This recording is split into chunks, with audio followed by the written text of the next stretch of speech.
Shalom Ouvracha, voilà nos commentaires sur Parashat Ki Tisa. Parashat Ki Tisa, c'est la troisième parmi les 5 que nous relate la Torah, comment construire le sanctuaire. Après que nous avons reçu les 10 commandements, alors on a maintenant de construire la résidence divine sur terre. Et en plein centre, qu'est-ce qui se passe? En plein centre des 5, c'est la troisième, qu'est-ce qu'on a? On a le récit du Egel HaZahav, du veau d'or, en plein centre. Et bien, alors qu'est-ce qu'il faut faire? Maintenant, il faut étudier qu'est-ce qui s'est passé. On nous ramène également que Dieu nous a pardonné et nous a transmis le secret des 13 attributs de miséricorde divine. Et il dit à Moshe Rabbeinu, montre-moi ta grandeur, Enina et kevodecha. Et il dit, on ne peut pas me voir alors. Et il te dit, Verita et achorai, upanai loirau. C'est-à-dire, tu vas voir mon rétro, c'est-à-dire le dos, on dirait aujourd'hui, n'est-ce pas? Oui, mon visage, tu ne pourras pas jamais voir, parce que c'est une chose invisible. Et qu'est-ce que ça veut dire? Veraita et achorai. Regardez ici, incroyable. Vous allez voir mon dos. C'est quoi vous allez voir mon dos? C'est incompréhensible. Bien, tu traduis, s'il te plaît, et achorai. Veraita, tu vas voir quoi? Et achorai. Fais la gematria de et achorai, c'est quoi? C'est 620. Ishtabach Shemo. Autrement dit, qu'est-ce que tu as vu? Tu as vu les 10 commandements. Tu as écouté et tu as vu les lettres. Parce qu'elles étaient en feu, comme sur un tapis roulant de feu, et tu pouvais lire tranquillement tout ce que tu entendais. N'est-ce pas? Nous dit la Torah. Ils ont vu ils ont vu ce que tu as entendu. Et combien de lettres il y avait? 620. Voilà. Alors, il te dit ici, mon rétro, c'est quoi? 620. Ça, c'est quoi? C'est le rayon réfléchi, on va dire aujourd'hui. Incroyable. C'est-à-dire, la Torah s'identifie avec la parole divine, toute la Torah et tous les 620 commandements qui sont 613 d'origine divine et 7 d'origine rabbinique. Qu'est-ce qu'elle s'identifie? À la présence divine. Mais quoi? Par le achorai. Alors imagine donc qu'est-ce que c'est Kadima. Alors quand tu fais ça, tu t'attaches à quoi?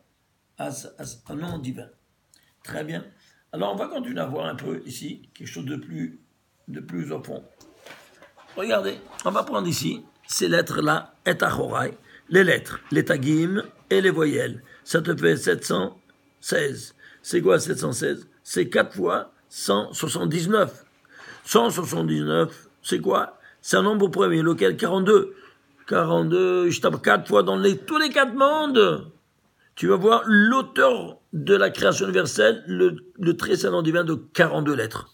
C'est-à-dire quand tu vas à la racine de ces deux mots, dans les 3 niveaux, tagim, les couronnes, les lettres et les voyelles, regarde ce que ça te donne comme résultat, 4 fois 179, 179 c'est un nombre premier, je vais aller à la racine, et bien c'est le 42e nombre premier. Donc 4 c'est la racine, dans les 4 mondes. Incroyable. Tu vois ça? Tu es en contact direct avec le Créateur quand tu mets en exécution ces 620 mitzvot. Très bien. Alors ceci étant dit, où il se trouve? J'appelle votre attention là-dessus. Vayomer Hashem el Moshe. Vayomer Hashem el Moshe, il y a 66 fois dans toute la Torah. Ça, c'est la 40e fois. Pourquoi la 40e fois? Et parce que, quand est-ce qu'il va lui donner les 2 tables de la loi? Au 40e jour. Ah, il te dit au 40e. Incroyable, incroyable. Et pourquoi 66, pas plus ni moins? On l'a déjà vu, 66, vous vous souvenez? Shishim Veshesh, c'est 1256. C'est l'escalade de tous les 4 mondes métaphysiques, où il y a les ministres de la Asiya, de Ophana Kodesh, ils s'appellent Sandal. Le ministre des Hayot HaKodesh, il s'appelle Matat. Et le fils des Séraphins, il s'appelle Akat. Si tu fais la valeur de tous ces ministres, eh bien, c'est 1256. Ce sont la gematria des lettres de Shishim Veshesh. Cette escalade métaphysique de tous les 4 mondes. Comme vous vous souvenez, on l'a déjà vu. Eh bien, ici, voilà qu'est-ce qu'on te dit, qu'est-ce que tu fais. Oh, les 40, toutes les 40 séphirotes des 4 mondes métaphysiques. Au 40e jour que tu reçois. C'est pour ça que Akadosh Baruch Hu, il a donné au 40e jour, parce qu'il y a 4 niveaux d'études de la Torah. Pshat, Remes, Drash, Besod. Alors, 10 jours, il a pris pour lui enseigner toute la Torah dans le Pshat. 10 jours encore dans le Remes. L'allusion simpliste. Ça, c'est l'explication simpliste. Pshat. Ça, c'est Remes par allusion. Drash, allégorique. 10 jours encore pour l'allégorique. Et 10 jours final pour le Sod, le plus élevé. À ce point-là, qu'est-ce qu'il voit? Il voit qu'ils sont en train de faire le veau d'or. Et qu'est-ce qu'il fait?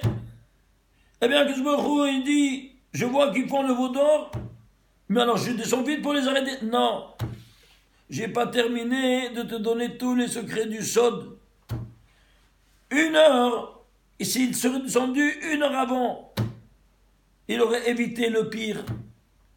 Non, il a dit, je préfère que tu restes ici, parce qu'1 heure d'étude du Sod à toi, ça vaut de tous les veaux d'or de la terre. Vous vous rendez compte? Qu'est-ce que vous avez 1 heure d'étude du Sod? Aïe, aïe, aïe, aïe, aïe. Et nous, comment on dénigre cette étude-là? C'est le niveau le plus élevé, Rahman al-Islam. Il a dit qu'ils fassent tous les veaux d'or qu'ils veulent. Dans 1 heure d'étude que tu perds, ça ne vaut pas tous les veaux d'or du monde. Ah, Yacham, Yacham, Elachem. Et alors, dans ces conditions-là, il y a terminé, et quand il a vu, il est descendu en bas, et qu'est-ce qu'il a fait? Eh bien, il a cassé à la vue. Pourquoi il ne savait pas les casser là-haut? Non. Ce n'est pas la même chose que tu écoutes comme tu vois. Benodome tahazel et tashma, ça ne ressemble pas à ce que tu écoutes, c'est comme ce que tu vois dès que tu as vu. Quand il a vu ça, alors il a brisé. Pourquoi il a brisé? Akadosh Baruch Hu lui a dit, Yashar koracha hazak ubaruch, que tu as cassé. Et pourquoi? Parce qu'en ce moment-là, ils ont fait quoi? Une choupa. C'est-à-dire quoi? Un mariage entre le ciel et Am Israël. Entre Akadosh Baruch Hu et Am Israël. Eh bien, sur le choupa, qu'est-ce qu'elle fait? La mariée, elle fait znout, bar minan, prostitution. Elle va avec un autre. Alors c'est quoi ça? Alors, si c'est une femme qu'elle est liée par un lien de mariage, la condamnation, elle est à mort. Balmina, alors il faut tuer tout le peuple d'Israël. Eh bien oui, il n'y a pas d'autre solution. Alors lui, qu'est-ce qu'il a fait? Il a déchiré la ketouba, en cassant les 2 tables de loi, il a déchiré la ketouba. Ah, elle n'est pas mariée. Elle a fait une bêtise avant le mariage. Alors, une fille libre de tout lien conjugal, de mariage ou de ketouba, si elle a fait une bêtise, eh bien ce n'est pas la peine de mort qui lui est due. Voilà donc que, il a dit, Hazak ou Baruch, Yashar Koracha, que tu as fait ce que tu as fait. Alors après, remonte et je te donnerai les. Alors, ici, où se trouve maintenant? Ici, alors, il lui explique à la 41e fois, Vayam Hashem el Moshe, 41e fois, qu'est-ce qu'il lui dit? Il lui dévoile les 13 attributs de miséricorde divine. Ces 13 attributs, on va les voir ici plus en grand, que tout le monde connaît. Kel rachum vechanun, el chapayim rav ches ve'emet, l'osel ches la'afim, l'osel avon vafesh avada ve'nake. Les lumières qu'il y a ici dans ces 13 attributs qui sont rédigés en 59 lettres, vous ne pouvez pas s'imaginer. Premier volet. Quel verset c'est? Kel rachum vechanun. C'est le 2500e verset de la Torah. C'est-à-dire 100 fois 25. C'est quoi 25? Va au 25e mot de la Torah, tu le sauras. C'est le mot or qui apparaît pour la première fois. Et alors, eh bien, ça a des lumières au centuple. Cette lumière au centuple, elle est à même de neutraliser l'ange de la mort qui s'appelle Samer même. Samer même, c'est 100. Alors 25 fois 100, ça fait 2500. Voilà. Ce que c'est, elle est à même de neutraliser. Alors si c'est ainsi, si vous comptez combien de mots il y a ici par exemple, le 6e il y a 2. Vrav Hesed, il y a 2. Et le 8e, Nosser Hesed, il y a 2. Et le 3e, Nosser Avon, il y a 2. Donc 13 plus 3, ça fait 16. Il y a 16? Oui. Alors, il y a ici 13 attributs de miséricorde divine rédigés en 16 mots. Et pourquoi 16 mots? Parce que ces 13 attributs auront la fonction de trancher n'importe quel mal qui veut s'abattre sur nous quand nous les évoquons.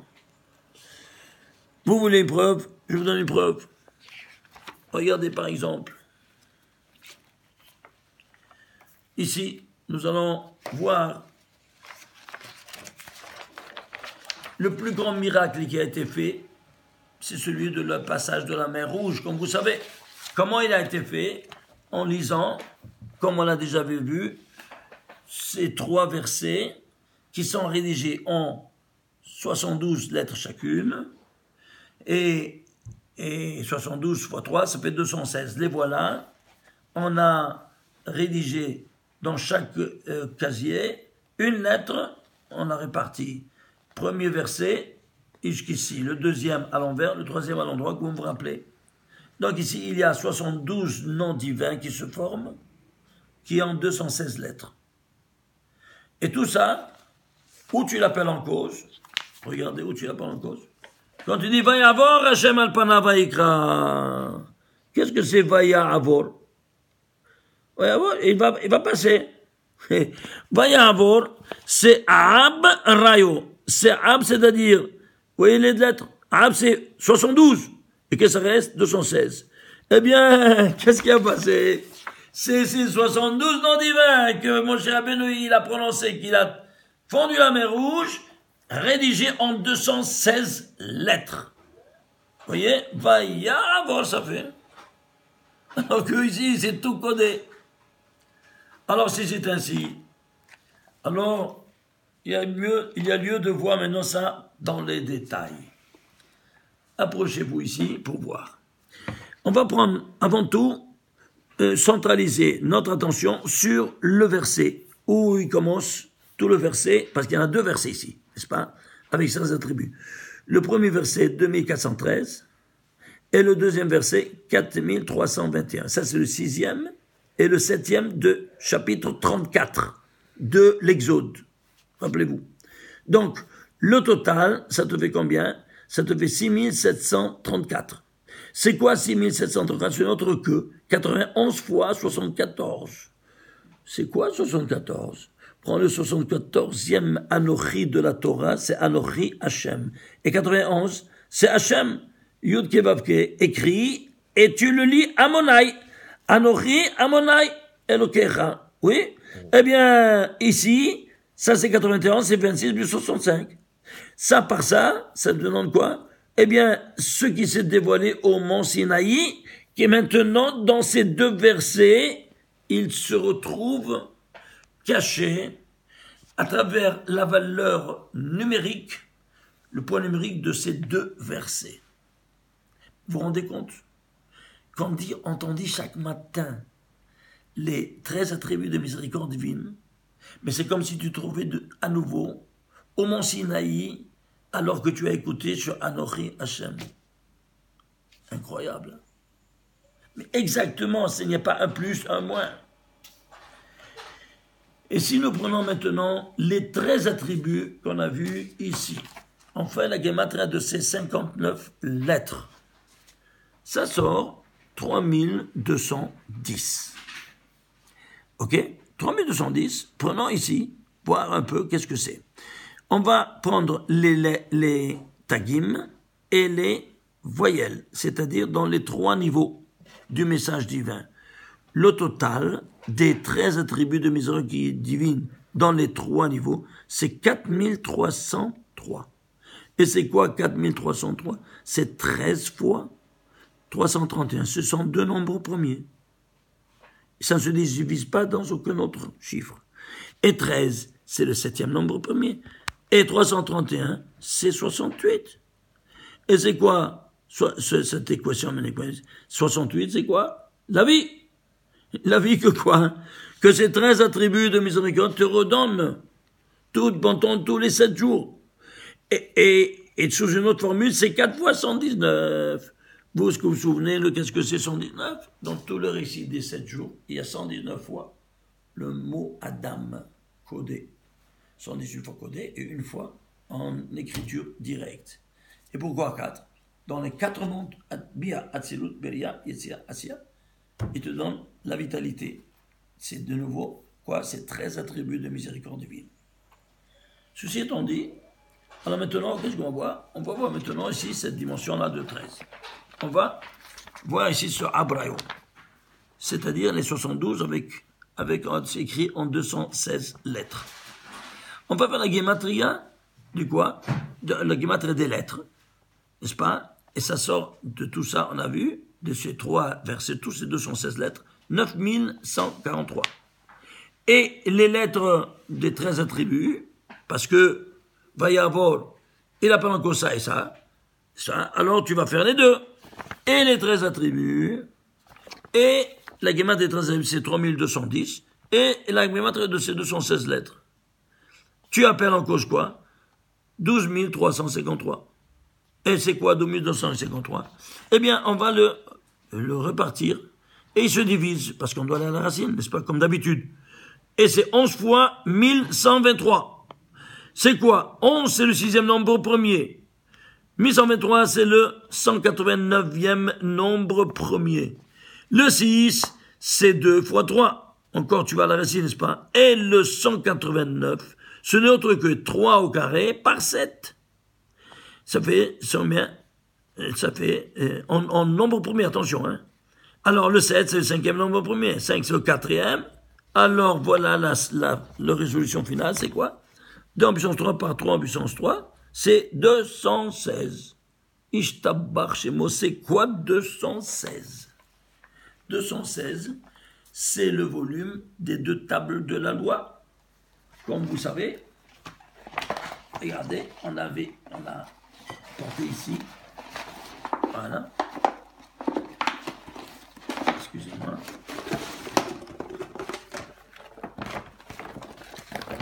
Voyez ici. Ça, c'est le volume des tables de la loi. Elles étaient, nous dit la Gemara dans Baba Batra, page 14. Il te dit, elles étaient une amma par une amma, une coudée par une coudée, par une demi-coudée. Alors, c'est-à-dire, une coudée, c'est 6 palmes, 6 téphars. 6 fois 6, fois 3. Ça te fait combien? 108. Si vous dites 36 par 3, 108. 108 plus 108, ça fait 216. Et de quoi on parle ici? Eh bien, on parle ici il s'agit de 216 lumières. Et d'où elles sont sorties, ces 216 lumières? Elles sont sorties des tables de la loi. Alors, toutes ces lumières que vous voyez ici, maintenant, elles sont dans le Kodesh Kodashim, dans l'Arche Sainte, elles sortent dans le monde, et le premier instrument qu'ils rencontrent en sortant du Kodesh Kodashim, c'est la Menorah. Alors vient la Menorah, comme vous savez, et David Amelech, il va écrire le 67e chapitre de Teilim, en 216, les 7 versets qui dessinent les branches, en 216 lettres. Quand toi, tu vas dire cette 216 à travers la bouche, tu veux sortir, ça te fait 301, parce que la bouche c'est P, c'est 85, plus 216, 301 c'est Gematria Menorah, tu as allumé la Menorah. Ah, maintenant ici, comment on a fait pour aller dans les 3 messages, c'est-à-dire à 3 niveaux. Alors, on va prendre ici le niveau des lettres, de tout ça, et ici des tagim. Ici, on ne connaît pas les voyelles de ces noms divins, évidemment. Alors, on va prendre simplement 2 dimensions, les lettres et les tagim. La même chose pour les 13 attributs de miséricorde divine. Les lettres et les tagim. Le total, nous avons ici 12 353. Et c'est quoi? On va aller à la racine totale des lettres et des tagim, c'est 13 921. Ça, c'est le 1648e nombre premier.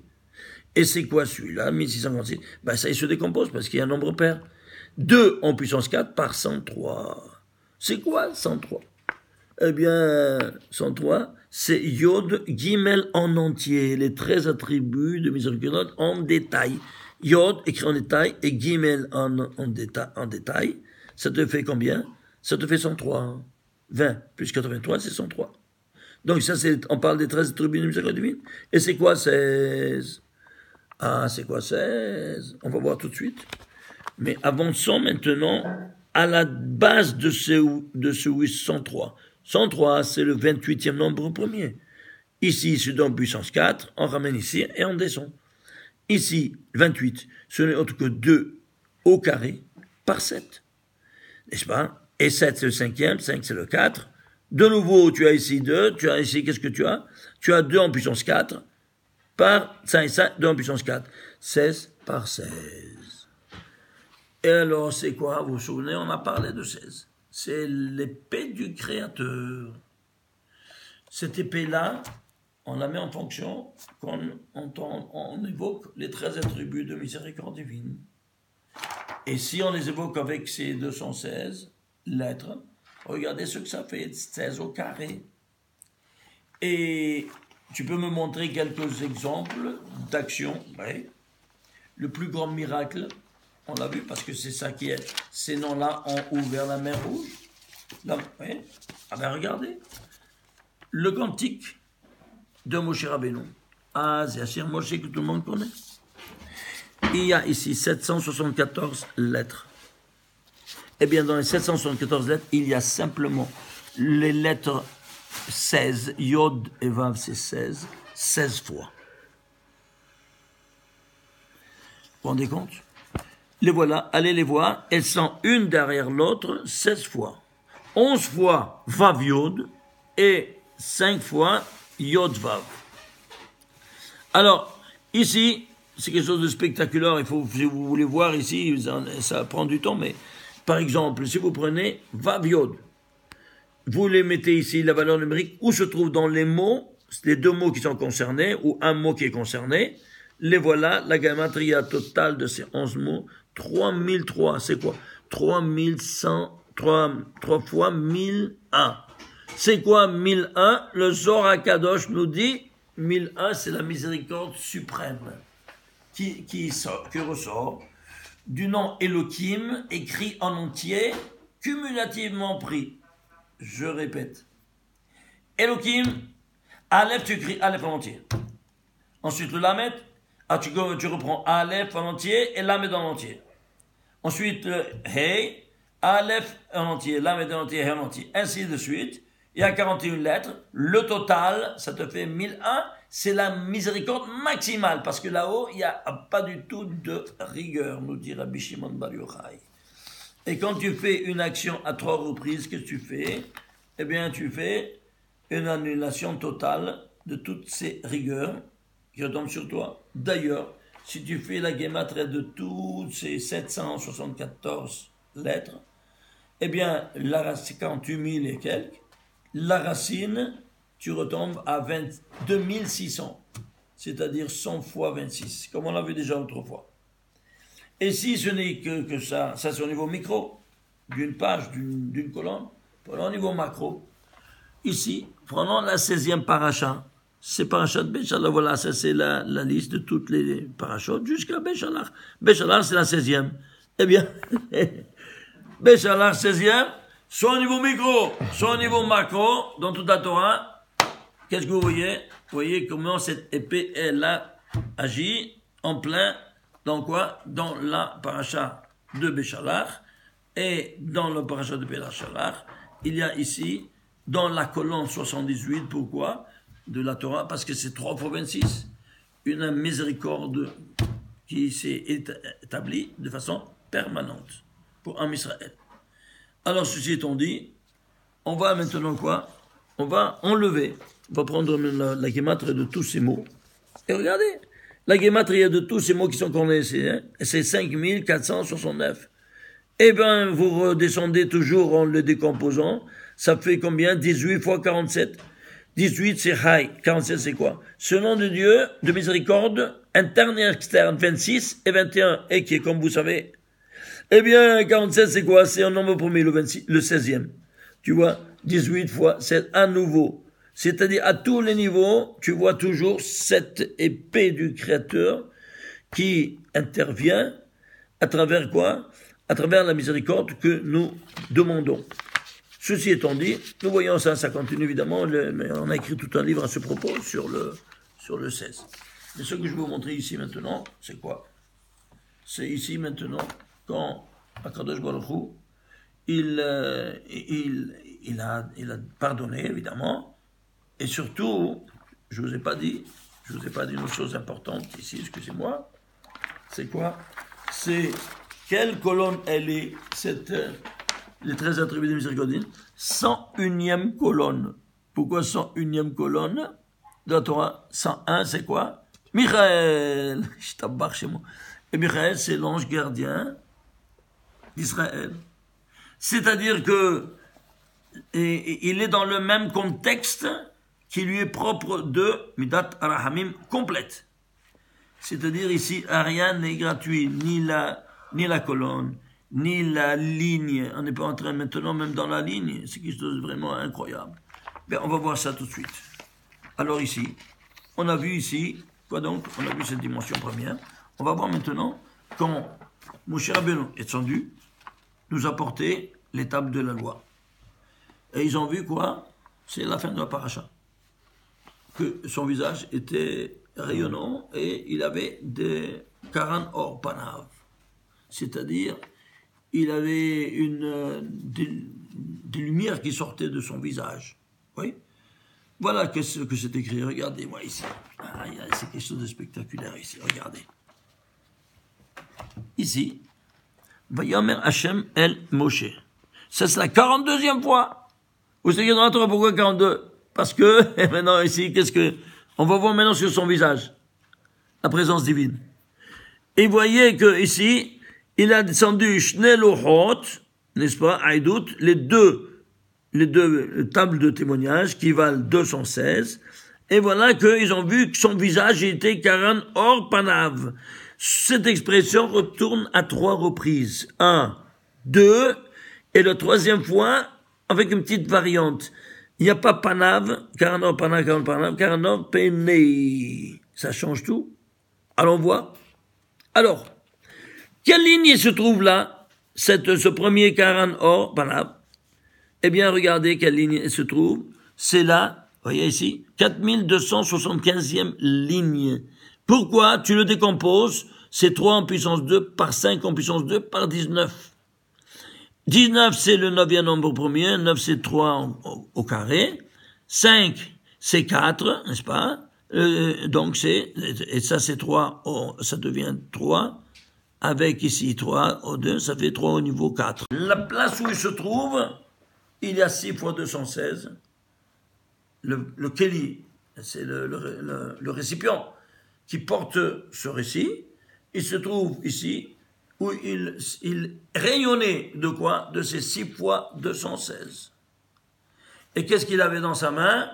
1 fois 216, c'est la 7e 216. Incroyable. Et si tout ça ne suffisait pas, on va continuer à voir ici. On va prendre maintenant cette expression.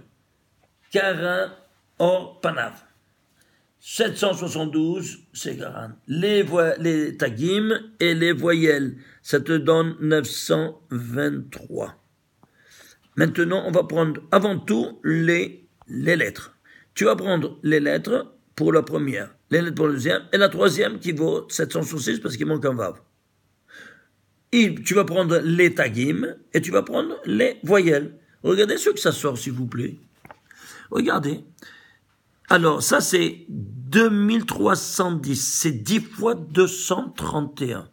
Et c'est quoi 231? Eh bien, c'est le nombre de permutations que tu peux faire avec les 22 lettres de l'alphabet qui te permettent de décoder tous les grands secrets, comment le monde a été créé. À travers ces 231 permutations, eh bien, Dieu a créé l'univers. Mais tout est camouflé dans ces permutations. À qui il les a donnés? À Moshe Rabbeinu. La preuve, c'est que son visage rayonnait de c'est quoi? 10 fois 231. Attendez, c'est pas fini. Alors on voit maintenant les tagim. Les tagim, c'est 231 une seule fois. Incroyable. La couronne, le couronnement de ces lettres, c'est encore 2 fois 231. Et les voyelles, c'est aussi 231 aussi, avec le kollel. Pourquoi avec le kollel? Parce que c'est la Midat HaChamim maintenant qui s'associe. Et ça te fait comment? Ça te fait comme 12 fois 231. 10 fois 231 les lettres. Une fois les tagim, et une fois les voyelles, ça te fait 12 fois 231. Si on va à la racine de 200, qu'est-ce qu'on a? Eh bien, on a ici 2772. Oui, ben, alors qu'est-ce que 2712? C'est un nombre palindrome qui se voit de deux côtés. La racine, il se décompose en 2 en puissance 2, par 3 en puissance 2, par 7, par 11.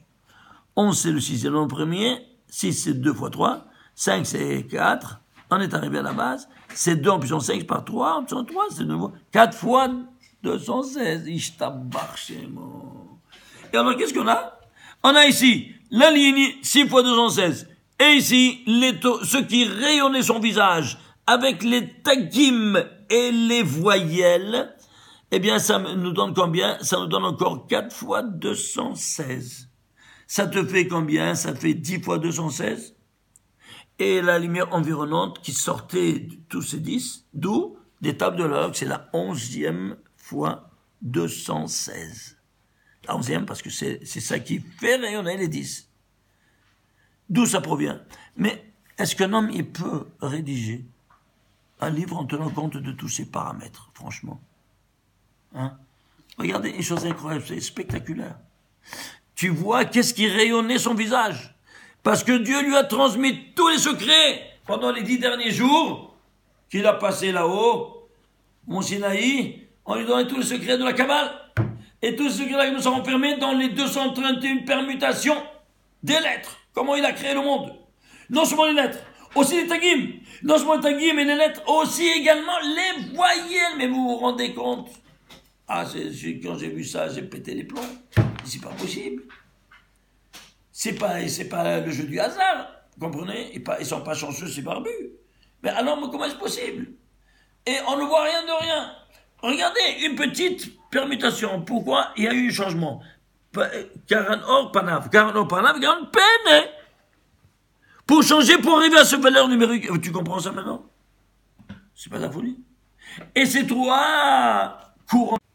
Je termine en vous disant ce que le Zohar nous dit, que quand on a reçu les 10 commandements, Pascal Zohamata Nachash, c'est-à-dire le venin du serpent à Kadmon, il a arrêté d'agir. C'est-à-dire quoi? Il n'y avait plus la mortalité. Elle était retournée comme avant la faute d'Adam Arishon. Et malheureusement, après la faute, on a de Hegel, tout est retourné comme avant, malheureusement. Et qu'est-ce qu'il a fait en ce moment? Nous dit Rabbi Shimon Bar Yochai qui Ubegin Hagar lon kucha berichu Hagirin de Atvan Shema de Shema Kadisha.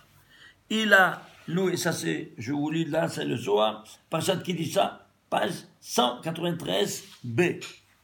Pas pour rien, c'est sur ces plages-là, vous n'avez pas une idée. Qu'est-ce que c'est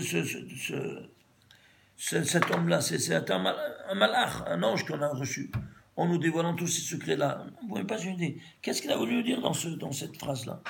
Qu'il a lié, n'est-ce pas, comme des ceintures, son nom dans notre corps.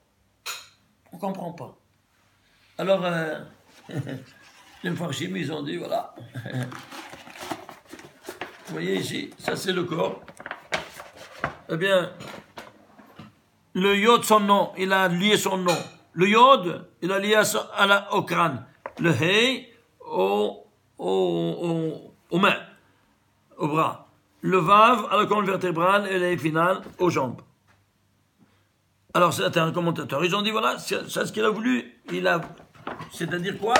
Par cette sentence lapidaire, il a lié, c'est-à-dire il a relié à nouveau l'image et ressemblance divine mais que maintenant, il n'y a plus le venin du serpent qui fait la mortalité. Bon, mais si tu vas encore dans les détails, il a lié tout son corps, c'est écrit. Il lié tout. Alors, de son nom divin, eh bien oui, en en prenant les détails. La main, par exemple. Alors, on voit la main. Vous voyez ici la main, la radiographie de la main. Il y a ici 14 phalanges, 5 métacarpes, et 7 petits, vous voyez, 7 petits os. Ça te fait combien? 14 et 5, 19. Et 7, 26. Là, les mains 26, non. Le nom de Dieu, il l'a mis dans chaque main. Les pieds. Regardez les pieds. Radiographie de vos pieds. Vous voyez ça ici? Les pieds aussi. Vous avez ici les 14 phalanges. Ça, il s'appelle métatarses, les 5. Oui. Et ici, les 7 os. Tu as de nouveau un système de 26 dans les pieds aussi également. On va prendre la colonne vertébrale. Qu'est-ce qui te tient debout? Colonne vertébrale. Regardez ici. La colonne vertébrale. Vous voyez? Colonne vertébrale. On a ici 12 vertèbres. La colonne, n'est-ce pas? Sur le thorax. Ensuite, les lombaires, il y en a 5. 12, 5, 17. Ici, le sacrum, on a 5. 17 et 5, 22. Et le coccyx, on a 4. Ça te fait combien? 26. Et vous savez qu'à un certain moment donné, le sacrum, il se fusionne les 5 en une seule, et le coccyx, les 4 en une seule. Combien de temps ça prend? Imaginez-vous ça, 26 ans.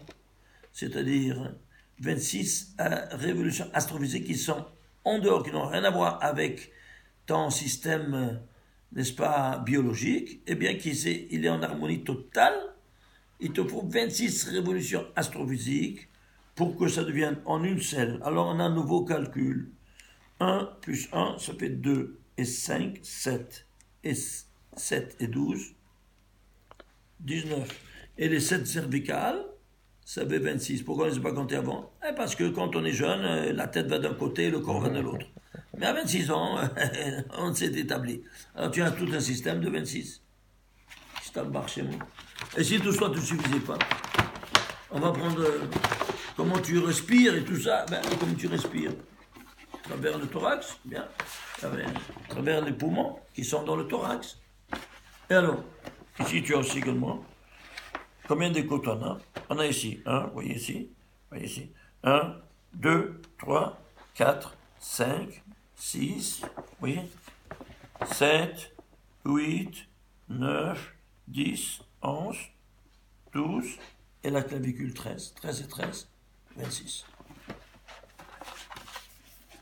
Et si ça ne vous suit pas, la tête, qu'est-ce qui nous manque? On a fait tout le corps, la tête aussi. C'est un autre système de 26 qui est beaucoup plus compliqué. Ici, on ne peut pas le démontrer parce que c'est toute une conférence. Donc, qu'est-ce que vous avez? Combien de systèmes de 26 on a? Alors, 2 les mains, 2 les pieds, ça fait 4. La colonne vertébrale, 5. Le thorax, c'est 6. 6 fois 26, qui est le parallèle des 6 jours matériels. Et qui font face à un 7e jour, qui est Shabbat, et qui se retrouve ici, où ça?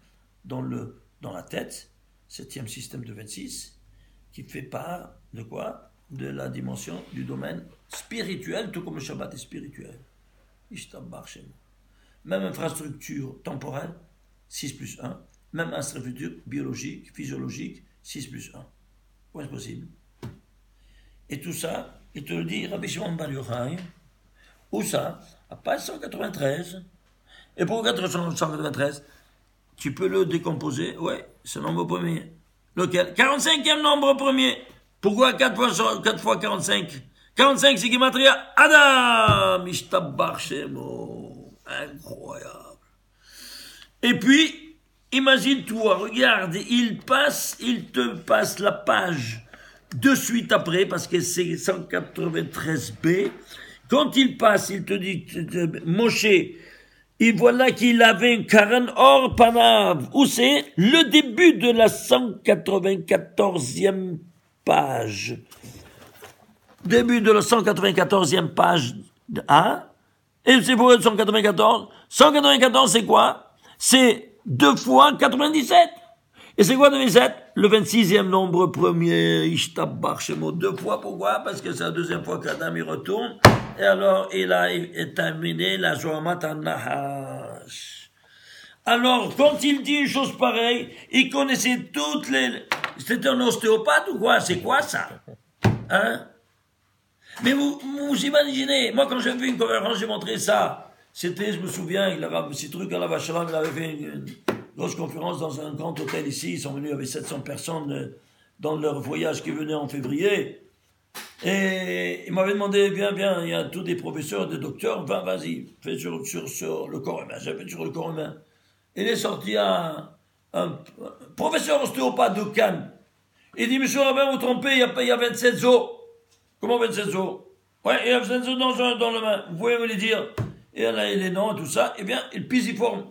Excusez-moi, pisiforme. J'ai fait sortir l'anthologie anatomique. Et qu'est-ce que c'est pisiforme? Ce n'est pas un os, c'est un cartilage. Un professeur qui ne savait pas ces choses-là. Incroyable. Et Bishimon Bar Yochai, il savait tout ça en disant qu'il a lié une ceinture de son nom dans le corps humain, dans chaque chose. Vous imaginez? Vous avez compris comment il parlait? Au fond de sa grotte, dans le trou de la terre de sa grotte. Voilà. Et pourquoi? Parce que l'homme est fait à l'image et ressemblance divine. Alors, si il est à la ressemblance divine, il est non seulement dans les généralités, comme on a vu Yod-Ke, Vav-Ke, dans l'infrastructure globale, mais même dans les détails, comme vous avez vu. Alors, il faut resanctifier l'image et ressemblance divine que nous reflétons, si nous voulons avoir quoi? Que la Shekhinah réside en nous et que nous puissions refléter, comme Moshe Rabbeinu, ce qu'il a reçu d'Akadosh Baruch Hu. Shabbat Shalom, Umevorach.